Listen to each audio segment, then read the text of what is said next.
The Golden Gems of Life, Gathered Jewels for the Home Circle by S.C. Ferguson and E.A. Allen, Central Publishing House, Cincinnati, 1884. Chapter: Influence. Nature of influence. Influence immortal. Solemn thought. Everything exerts influence. Examples from nature: influence of great men, your influence for good or for evil, influence of human actions, duty of exerting a good influence, responsibility for our influence. Personal influence. I shot an arrow in the air. It fell on earth. I knew not where. I breathed a song into the air. It fell on earth, I knew not where. Long, long afterwards, in an oak, I found the arrow still unbroke, and the song from beginning to end I found again in the heart of a friend. H.W. Longfellow. Influence is to a man what flavor is to fruit, or fragrance to the flower. It does not develop strength or determine character, but it is the measure of his interior richness and worth. And as the blossom cannot tell what becomes of the odor which is wafted away from it by every wind, so no man knows the limit of that influence which constantly and imperceptibly escapes from his daily life and goes out far beyond his conscious knowledge or remotest thought. Influence is a power we exert over others by our thoughts, words, and actions. By our lives, in short. It is a silent, a pervading, a magnetic, a most wonderful thing. It works in inexplicable ways. We neither see nor hear it, yet consciously or unconsciously we exert it.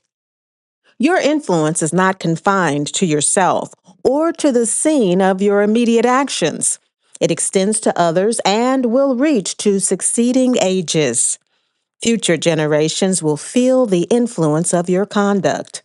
We all of us at times lose sight of this principle and apparently act on the assumption that what we do or think or say can affect no one but ourselves.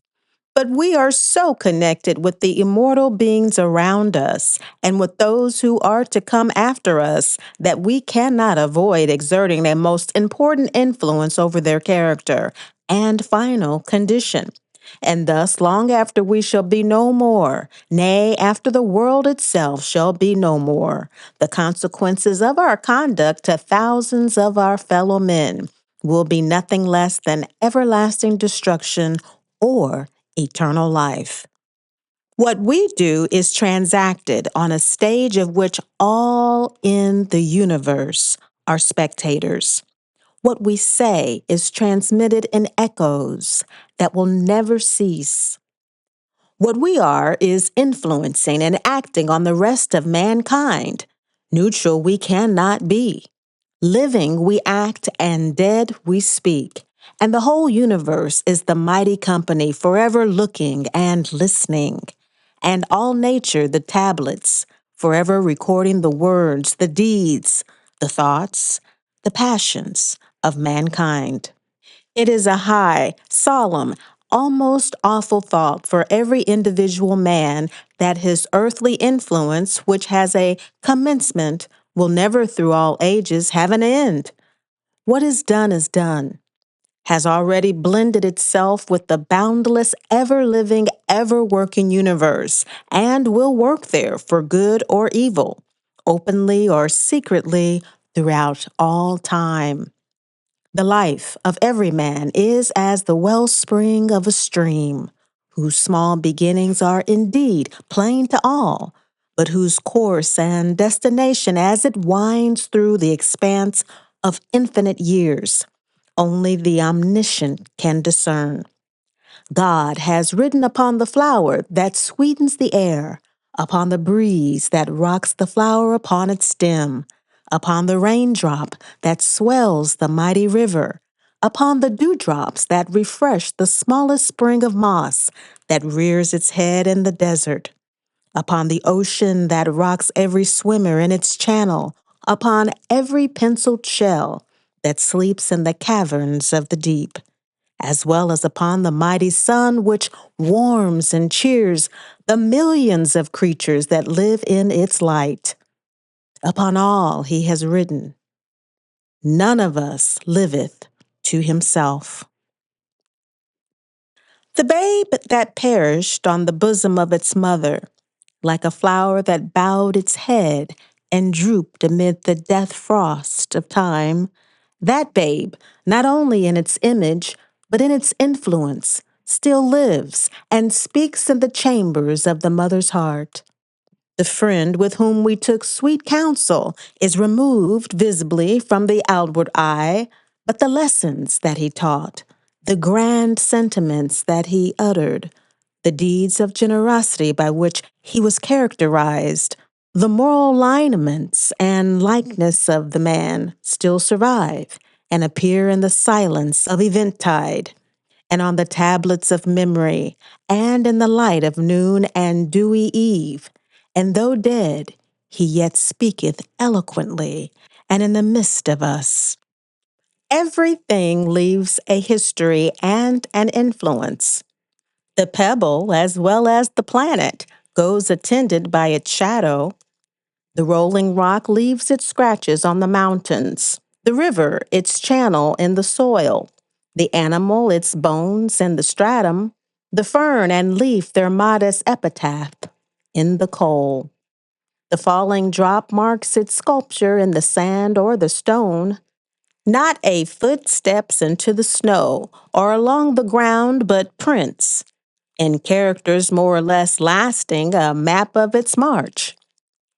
Every act of man inscribes itself in the memories of its fellows and in his own manners and face. The air is full of sounds, the sky of tokens. The ground is all memoranda and signatures, and every object covered over with hints which speak to the intelligent. The sun sets beyond the western hills, but the trail of light he leaves behind him guides the pilgrim to his distant home. The tree falls in the forest, but in the lapse of ages it is turned into coal, and our fires burn now the brighter because it grew and fell. The coral insect dies, but the reef it raised brings the surge on the shores of great continents, or has formed an isle on the bosom of the ocean, to wave with harvest for the good of man. We live and we die, but the good or evil that we do lives after us and is not buried with our bones. The career of great men remains an enduring monument of human energy. The man dies and disappears, but the thoughts and acts survive and leave an indelible stamp on his race. And thus the spirit of his life is prolonged and thus perpetuated, molding the thought and will, and thereby contributing to form the character of the future. It is the men who advance in the highest and best directions who are the true beacons of human progress. They are as lights set upon a hill, illuminating the moral atmosphere around them, and the light of their spirit continues to shine upon all succeeding generations. The golden words that good men have uttered, the examples they have set, live through all time. They pass into the thoughts and hearts of their successors, help them on the road of life, and often console them in the hour of death. They live a universal life, speak to us from their graves, and beckon us on in the paths which they trod. Their example is still with us, to guide, to influence, and to direct us. Nobility of character is a perpetual bequest, living from age to age and constantly tending to reproduce its like. It is what man was that lives and acts after him. What he said sounds along the years like voices amid the mountain gorges, and what he did is repeated after him in ever multiplying and never ceasing reverberations. Every man has left behind him influences for good or evil that will never exhaust themselves. The sphere in which he acts may be small or it may be great. It may be his fireside or it may be a kingdom, a village or a great nation. It may be a parish or a broad Europe. But act he does, ceaselessly and forever. His friends, his family, his successors in office, his relatives are all receptive of an influence, a moral influence, which he has transmitted to mankind, either a blessing which will repeat itself in showers of benediction, or a curse which will multiply itself in ever accumulating evil. We see not in life the end of human actions. Their influence never dies. In ever widening circles, it reaches beyond the grave. Death removes us from this to an eternal world. Every morning when we go forth, we lay the molding hand on our destiny, and every evening when we have done, we have left a deathless impress upon eternity. We touch not a wire, but that it vibrates to God. Since we all have a personal influence and our words and actions leave a well nigh indelible trace, it is our duty to make that influence as potential for good as possible. In order to do this, you must show yourself a man among men. It is through the invisible lines which you are able to attach to the minds with which you are brought into association that you can influence society in the direction of the greatest good. You cannot move men until you are one of them. They will not follow you until they have heard your voice, shaken your hand, and fully learned your principles and your sympathies. It makes no difference how much you know, nor how much you are capable of doing. You may pile accomplishments upon acquisitions mountain high, but if you fail to be a social man, demonstrating to society that your lot is with the rest, a little child with a song in its mouth and a kiss for all, and a pair of innocent hands to lay upon the knees shall lead more hearts and change the directions of more lives than you.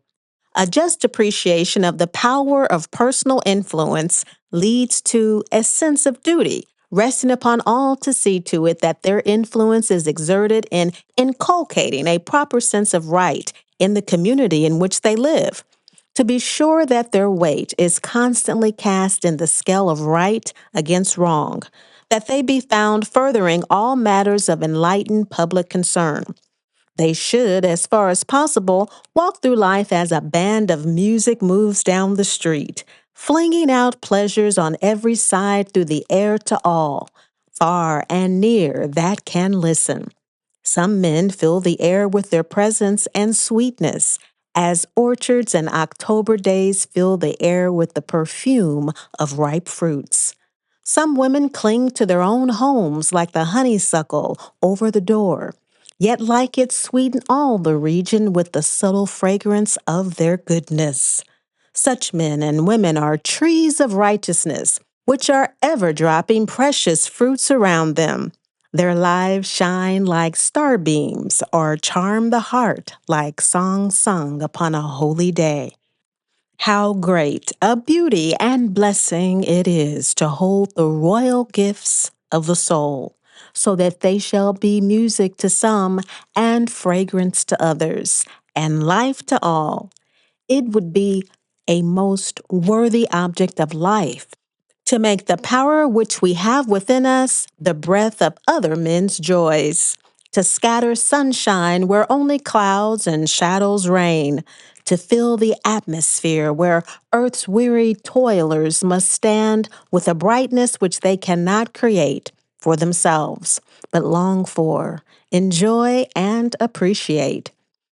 There is an energy of moral suasion in a good man's life passing the highest efforts of the orator's genius. The seen but silent beauty of holiness speaks more eloquently of God and duty than the tongues of men and angels. Let parents remember this. The best inheritance a parent can bequeath to a child is a virtuous example, a legacy of hallowed remembrance and associations. The beauty of holiness beaming from the life of a loved relative or friend is more effectual to strengthen such as do stand in virtue's ways, and raise up those that are bowed down, than precept or command, entreaty or warning. Shall our influence be for good or for evil? For good? Then let no act of ours be such as could lead a fellow moral astray. It is a terrible thought that some careless word, uttered it may be in jest, may start some soul upon the downward road. Oh, it is terrible power that we have, the power of influence, and it clings to us. We cannot shake it off. It is born with us, and it has grown with our growth and strengthened with our strength. It speaks, it walks, it moves. It is powerful in every look of our eye, and every word of our mouth, and every act of our lives. We cannot live to ourselves. We must be either a light to illume or a tempest to destroy.